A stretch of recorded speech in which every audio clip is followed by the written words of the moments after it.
Hello students, आज का यह सेकेंड लेक्चर है। ओके, पिछले क्लास में हमने 1 से लेकर 7 तक बताई थी बेसिक अकाउंटिंग टर्म का। ठीक है, पहला नंबर बताए थे कैपिटल क्या होता है, सेकेंड नंबर बताए थे कि ड्राइंग्स क्या होता है, थर्ड नंबर बताए थे गुड्स क्या होता है, फोर्थ नंबर बताए थे परचेज क्या होता है, 5 नंबर बताए थे सेल्स क्या होता है, 6 नंबर बताए थे सेल रिटर्न क्या होता है और 7 नंबर बताए थे परचेज रिटर्न क्या होता है। ठीक है, यदि यह 1 से लेकर 7 पॉइंट में यदि आपको प्रॉब्लम है तो हमें कमेंट्स करिएगा कि हमको सर इसमें प्रॉब्लम है, तो फिर हम जब नेक्स्ट क्लास का वीडियो बनाएंगे तो उसमें फिर उस पॉइंट को हम समझा देंगे। ओके, चलिए हम आगे चलते हैं आज। ठीक है, आज जानेंगे कि सेल्स कितने प्रकार का होता है। ओके, देखिए सेल्स 2 प्रकार का होता है,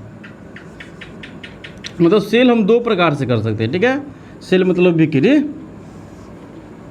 एक होता है कैश सेल्स,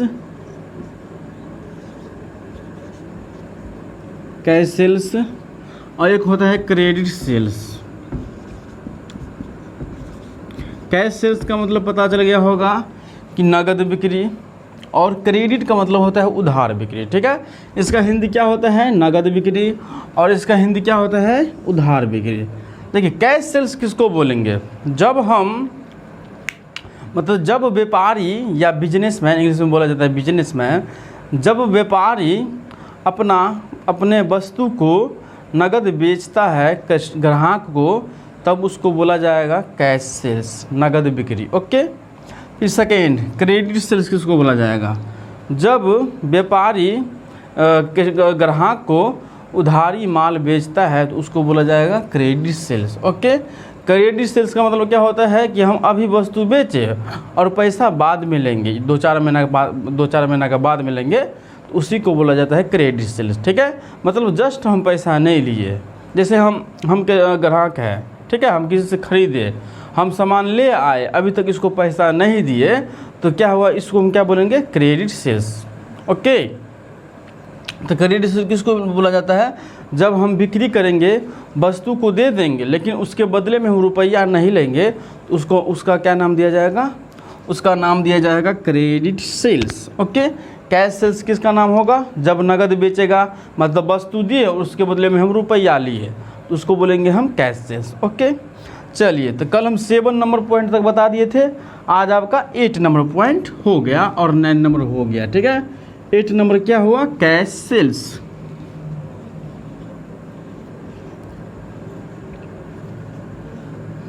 इसको हिंदी में बोला जाता है नगद बिक्री। ओके, नगद विक्रय।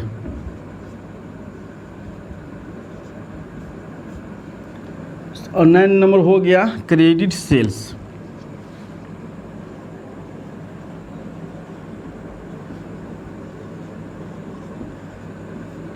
उधार बिक्री, उधार विक्रय। ठीक है, विक्रय लिखिएगा। तो समझ में आ गया कि इसका परिभाषा क्या होगा, आप खुद से आंसर लिखने का प्रयास करिएगा। ओके, हम नोट बनाकर देंगे, पीडीएफ के फॉर्म में देंगे। ठीक है, पीडीएफ बना के हम आपको देंगे, प्रत्येक का एक का जो हम बताए हैं पॉइंट और जो बताएंगे एक का हम पीडीएफ देंगे, लेकिन खुद से आप पहले बनाने का प्रयास करिएगा। ओके, चलिए, तो कैश सेल्स क्या होता है, जब हम वस्तु को नगदी बेचते हैं, ठीक है, मतलब वस्तु दिए कस्टमर को, उसके बदले में रुपया लिए, तो उसको क्या बोला जाएगा, कैश सेल्स। अब क्रेडिट सेल्स का बोला जाएगा, जब हम वस्तु सेल किए कस्टमर को, ओके, और उसके बदले में अभी तक रुपया हम नहीं लिए, तो उसको क्या बोलेंगे हम, क्रेडिट सेल्स। ओके, तो पता चल गया कि सेल्स 2 प्रकार का होता है, एक होता है कैश सेल्स, एक होता है क्रेडिट सेल्स। ओके, फिर सेकेंड परचेज कितने प्रकार का होता है, तो परचेज भी 2 प्रकार का होता है। ओके, परचेज भी कितना प्रकार का होता है, 2 प्रकार का।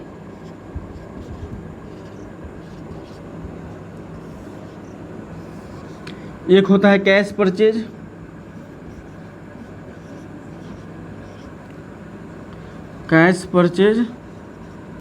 और एक होता है क्रेडिट परचेज। ठीक है,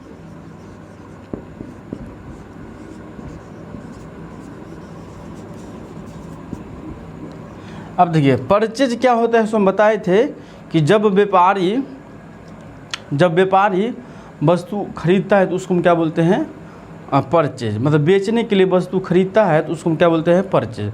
क्योंकि जो कोई भी बिजनेसमैन है वो खरीदता है तभी बेचता है, ठीक है। तो जब हम बिजनेसमैन हैं, हम खरीदेंगे तभी ना बेचेंगे, ठीक है। तो यह भी दो प्रकार का होता है, कैश परचेज और नगद क्रेडिट परचेज। जब हम नगद में खरीदेंगे, ठीक है, तो उसका नाम क्या होगा, कैश परचेज। ओके। जब उधारी में खरीदेंगे, जैसे 5 लाख का सामान लेके आए, उसके बदले उसको हम रुपया नहीं दिए अभी तक। जैसे मान के चलिए 5 लाख का लेके आए, 1 लाख रुपया दे दिए, 4 लाख रुपया अभी तक नहीं दिए, तो उसका 4 लाख रुपया क्या होगा, क्रेडिट परचेज के नाम से होगा। और कैश 1 लाख रुपया कैश परचेज के नाम से होगा, ठीक है। मतलब जितना रुपया देंगे उसका क्या नाम होगा, कैश परचेज। मतलब 1 लाख का नगद बिक्री है, और जितना रुपया नहीं दिए उसको हम क्या बोलेंगे, क्रेडिट परचेज। ओके, समझ में आ गया, कैश परचेज किसको बोलते हैं और क्रेडिट परचेज किसको बोलते हैं। चलिए, तो 10 नंबर भी क्लियर हो गया। नहीं क्लियर होगा तो कमेंट्स अवश्य करिएगा। Cash purchase,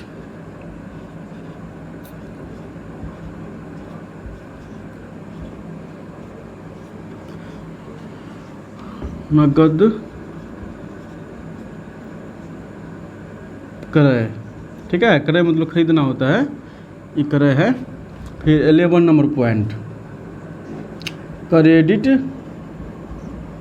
purchase.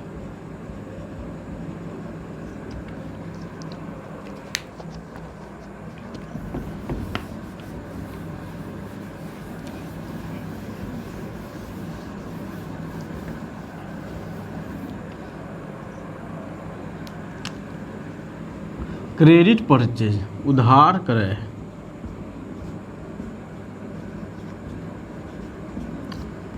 समझ में आ गया।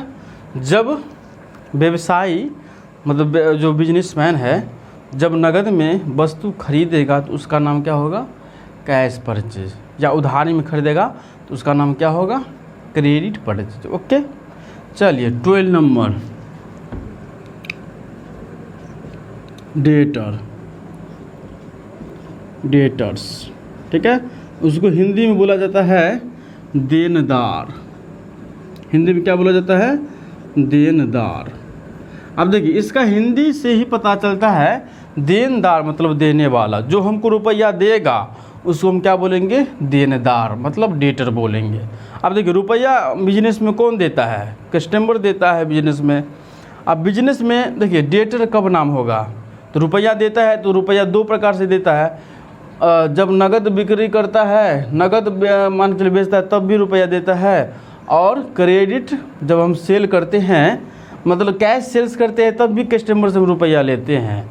और क्रेडिट सेल करते हैं तब भी कस्टमर से हम रुपया लेते हैं बाद में। तब डेटर यहाँ पे कब होगा, कैश सेल्स में होगा या क्रेडिट सेल्स में होगा। तो देखिए, कोई जैसे में एक बिजनेसमैन है, ठीक है, और बी कस्टमर है। बी क्या है, कस्टमर है। बी को सेल किया, क्रेडिट सेल्स, क्रेडिट सेल 10,000 का, ठीक है। अब क्रेडिट सेल्स किया 10,000 का। जब उधारी बेचेगा तो कस्टमर का नाम होगा डेटर, ठीक है। ओके, कस्टमर का नाम क्या हो जाएगा, डेटर। समझिए, कस्टमर ही, ये ग्राहक ही क्या होता है, डेटर। यहाँ पर लिख दीजिए ग्राहक। बिजनेस के लिए ग्राहक क्या होता है, डेटर। डेटर कब बनता है, जब उधारी खरीदेगा कस्टमर, तब बनता है ग्राहक। ओके, मतलब उधारी खरीदेगा ना तब बनता है डेटर, ग्राहक बनता है डेटर, क्योंकि ग्राहक ही हमको रुपया देगा। इसका मतलब क्या होता है, देनदार। देन मतलब देने वाला पैसा। जब भविष्य में बिजनेस को, व्यवसाय को जो व्यक्ति रुपया देगा उसको हम क्या बोलेंगे, देनदार, डेटर बोलेंगे। क्या बोलेंगे, इसका आंसर कैसे होगा, जब भविष्य में व्यवसाय को जो व्यक्ति रुपया देगा उसको क्या बोलेंगे, हम डेटर बोलेंगे, ठीक है। भविष्य में कोई भी व्यक्ति यदि व्यवसाय को रुपया देगा, रुपया क्यों देगा, बाकी देगा तभी रुपया देगा। ऐसा तो रुपया आपको नहीं देगा कोई भी व्यक्ति आपको। यदि आप उधारी बेचे होंगे तभी ना पैसा देगा भविष्य में। भविष्य मतलब क्या होता है, आने वाला समय में। आने वाला समय में क्यों देगा पैसा आपको, यदि आपके पास में मान के चलिए आप नगद बेचे हैं, ठीक है। जैसे यहीं पे देखिए, ए है और बी सेल किया है 10,000 का, ठीक है। इसमें से मान के चलते हैं 2,000 का नगद सेल है, कैश सेल्स, ठीक है, और 8,000 का है क्रेडिट सेल्स। क्या है? Credit sales. तो आप देखिए, आप इससे कितना रुपया और मांग सकते हैं? 2,000 रुपये आपको तो नगद दे ही दिया है, तो अब कितना मांग सकते हैं इससे? आप 8,000 रुपये ही भविष्य में मांग सकते हैं। ठीक है, 8,000 ही मांग सकते हैं, तो ये 8,000 ही मांग सकते हैं। इसलिए इसको मतलब इसको हम जो नगद बेचेगा, तो नगद में तो उससे कोई लेना देना है ये नहीं है।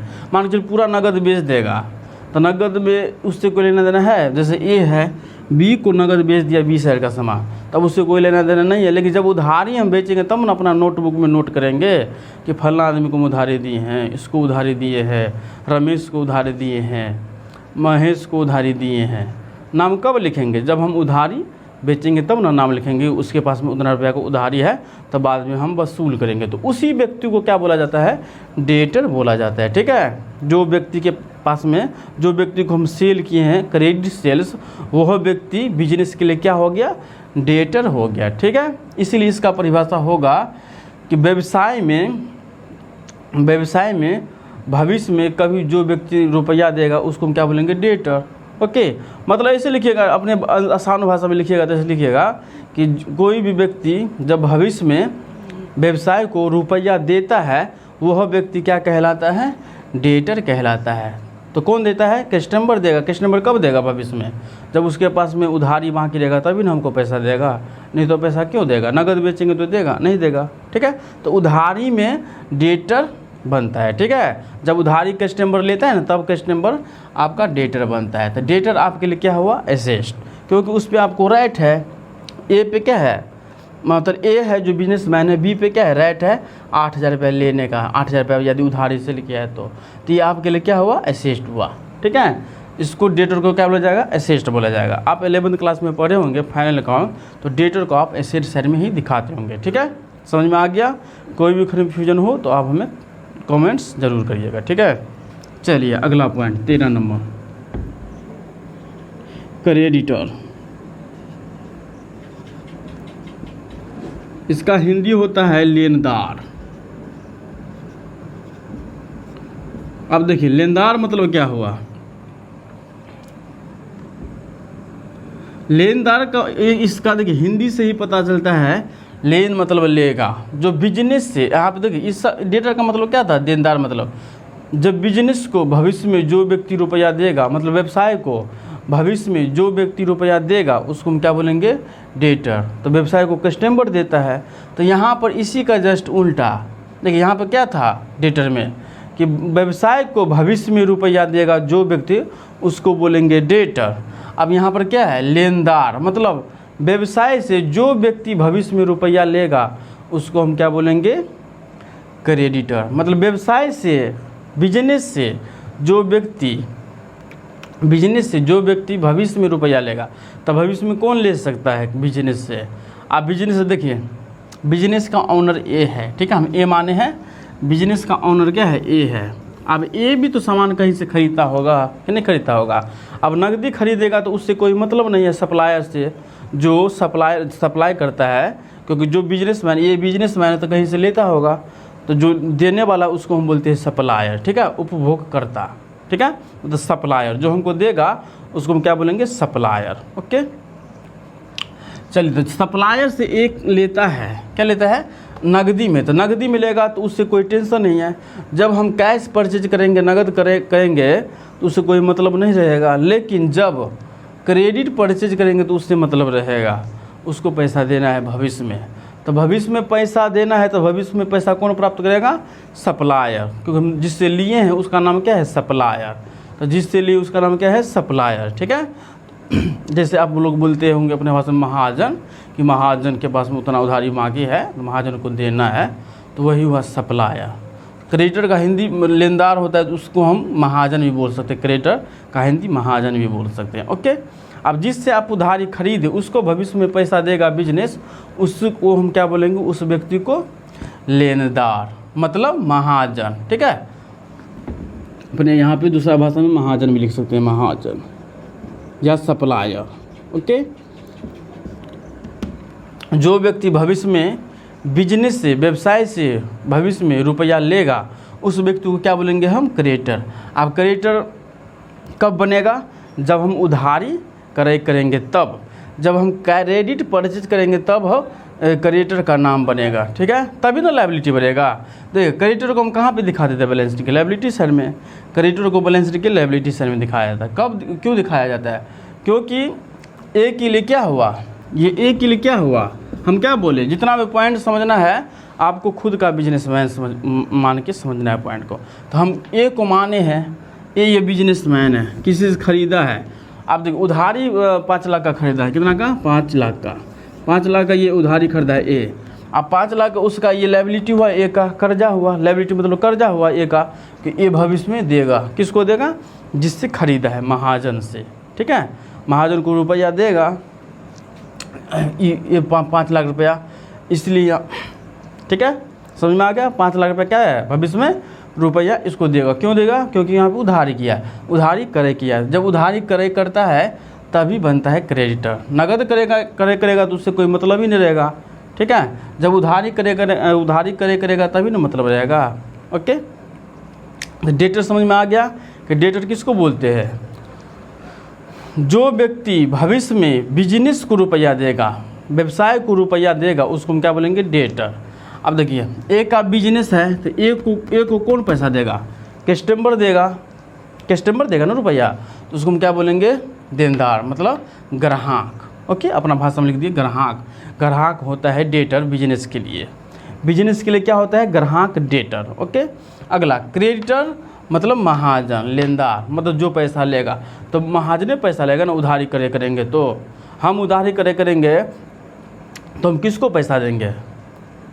मतलब बिजनेस पैसा देगा, तो बिजनेस का पैसा कौन देगा? जो बिजनेस का ओनर होता है वही ना पैसा देगा जाकर महाजन को। समझ में आ गया? तो लेनदार मतलब क्या होता है? महाजन, ठीक है। जो बिजनेस से भविष्य में रुपया लेगा उसको हम क्या बोलेंगे? महाजन। समझ में आ गया? कोई भी डाउट हो तो कमेंट्स अवश्य करिएगा। चलिए अगला नंबर पॉइंट 14, बैड डेट्स।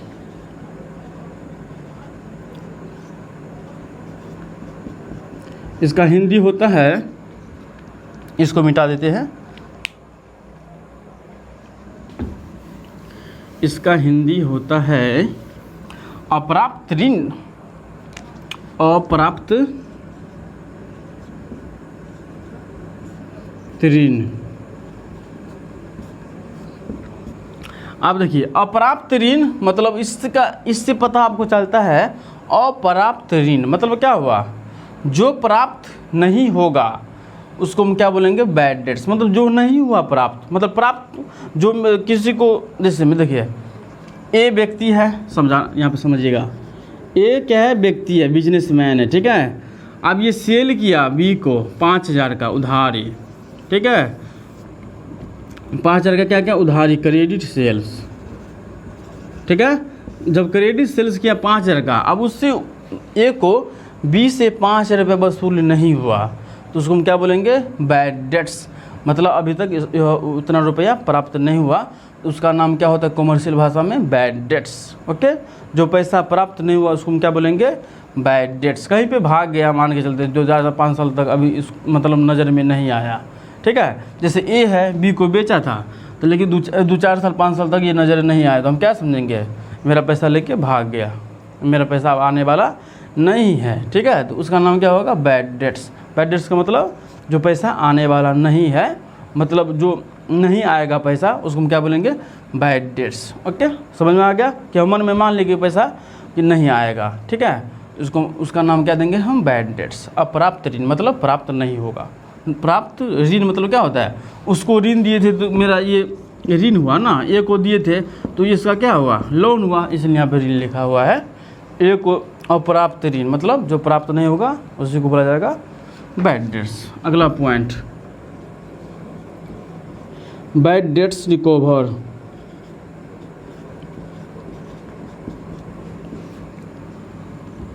इसका हिंदी होगा रिकवर, लिखिए यहाँ पे रिकवर। इसका हिंदी होगा, यहाँ पे हिंदी लिख देते हैं, अप्राप्त